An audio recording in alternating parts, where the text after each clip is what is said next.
Hi friends, welcome to yummy spicy Tamil kitchen. எல்லாருக்கும் வணக்கங்க. இன்றைக்கி நம்ம ரொம்ப டேஸ்டியான ரொம்ப ஹெல்தியான ஒரு பிரெட் ரெசிபி பார்க்க போகிறோம். ஒரு குடமிளகா வந்து பொடியாக நறுக்கி வச்சுருக்கேன், 2 பச்சை மிளகா பொடியாக நறுக்கி வச்சுருக்கேன், மல்லி புதினா பொடியாக நறுக்கி வச்சுருக்கேன், 1 1/2 ஸ்பூன் இஞ்சி பூண்டு விழுது, 1 ஸ்பூன் மஞ்சள் பொடி, 1 1/2 ஸ்பூன் மிளகுத்தூள், ஒரு பெரிய வெங்காயம் துருவி வச்சுருக்கேங்க.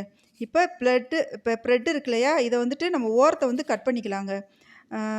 இப்போ நம்ம பெரிய வெங்காயம் எதுக்கு துருவி வச்சுருக்கோன்னா, அது அப்போ தான் வந்துட்டு இந்த மசாலாவோட சேர்ந்து அந்த ஃப்ளேவர் வந்து நம்மளுக்கு நல்லா கிடைக்குங்க.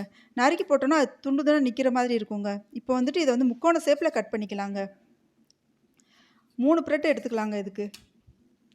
இப்போ இந்த ப்ரெட் இருக்குது இல்லையா, இது வந்து அடிக்கடி சாப்பிட்டுட்டு வந்தோன்னா நம்மளுக்கு வந்து மாரடைப்பு வராதுங்க. ரத்தத்தில் வந்துட்டு சர்க்கரை அளவு வந்து கட்டுப்படுத்துங்க. ஒயிட் ப்ரெட்டை விட ப்ரௌன் ப்ரெட் வந்து உடம்புக்கு ரொம்ப நல்லதுங்க. இப்போ முட்டை வந்துட்டு மொத்தம் 4 முட்டை சேர்க்க போகிறோம். இப்போ 3 முட்டையை உடச்சி ஊற்றிக்கலாம்.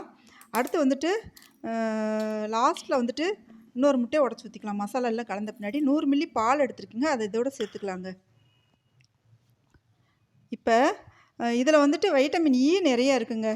இப்போ அந்த மல்லி புதினா தழை இருக்கு இல்லையா, அது, பச்சை மிளகா, இஞ்சி பூண்டு விழுது, குடமிளகா, இதெல்லாம் வந்துட்டு நம்ம வந்து ஒன்றா சேர்த்துக்கலாம். இப்போ இந்த வெங்காயம் துருவி வச்சுருக்கோம் இல்லையா, அதையும் ஒன்றா சேர்த்துக்கலாம், மஞ்சப்பொடியும் ஒன்றா சேர்த்துக்கலாம், மிளகுத்தூளும் ஒன்றா சேர்த்துக்கலாங்க. இந்த ப்ரெட்டு சாப்பிட்றதுனால நம்மளுக்கு வந்து செரிமான சக்தி நிறைய கிடைக்குங்க. அப்புறம் மிளகுத்தூள் சேர்க்குறோம் இல்லையா, எதுலேயுமே நம்ம வந்து மிளகுத்தூள் சேர்த்தா ரத்த நாளங்கள் வந்துட்டு ரொம்ப நல்லா வேலை செய்யுங்க. இப்போ இந்த 4வது முட்டையை உடச்சி ஊற்றிக்கலாம். இப்போ இதை நல்லா வந்து ஸ்பீடாக 1 நிமிஷம் நல்லா கிண்டி விட்டுக்கோங்க. ஸ்பூன் வச்சு கிண்டினாலே போதும்.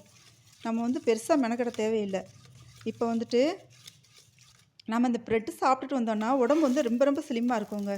இப்போ இந்த ப்ரெட்டில் வந்துட்டு இந்த மசாலாவை முக்கி தோசைட்டில் போட்டு எடுத்துக்கலாங்க. இதுக்கு வந்து நான் பட்டர் தடவிருக்கேன்.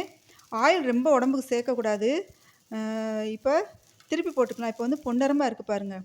திருப்பி போட்டு நம்ம ஒரு பாத்திரத்துக்கு மாற்றிக்கலாங்க. இப்போ அடுத்த 3 ஸ்லைஸ் இருக்கு இல்லையா, அதையும் வந்துட்டு அந்த மசாலாவில் முக்கிட்டு இப்போ போட்டுக்கலாம். இது வந்துட்டு இப்போ கொஞ்சமாக ஆயில் விட்டேன். அது கொஞ்ச நாள் வேகிறதுக்கு வந்து லைட்டானாலும் ஆயில் விடணும்.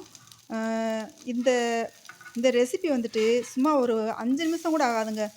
யாராச்சும் கெஸ்ட்டு வந்தாங்கனாலோ, இல்லை வீட்டில் இருக்கவங்களுக்கோ, இல்லை குழந்தைங்களுக்கோ நம்ம 5 நிமிஷத்தில் ரெடி பண்ணி கொடுத்துர்லாங்க. ரொம்ப டேஸ்டியாக இருக்கும் இது.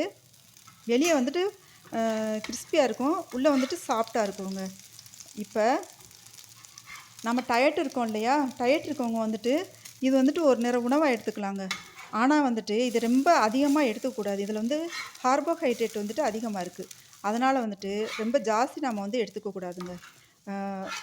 இப்போ எல்லா ப்ரெட் துண்டுகளையும் வந்துட்டு இப்போ நம்ம ஒரு பாத்திரத்துக்கு மாற்றிக்கலாம். இப்போ இந்த ரெசிபி உங்களுக்கு பிடிச்சிருந்துச்சின்னா, இது வரைக்கும் நீங்கள் நம்ம சேனலை சப்ஸ்கிரைப் பண்ணலைன்னா சப்ஸ்கிரைப் பண்ணிக்கோங்க, பெல் ஐக்கானை கிளிக் பண்ணிக்கோங்க, லைக் பண்ணிக்கோங்க, கமெண்ட் பண்ணிக்கோங்க, ஃப்ரெண்ட்ஸுக்கு ஷேர் பண்ணிக்கோங்க. Thank you friends.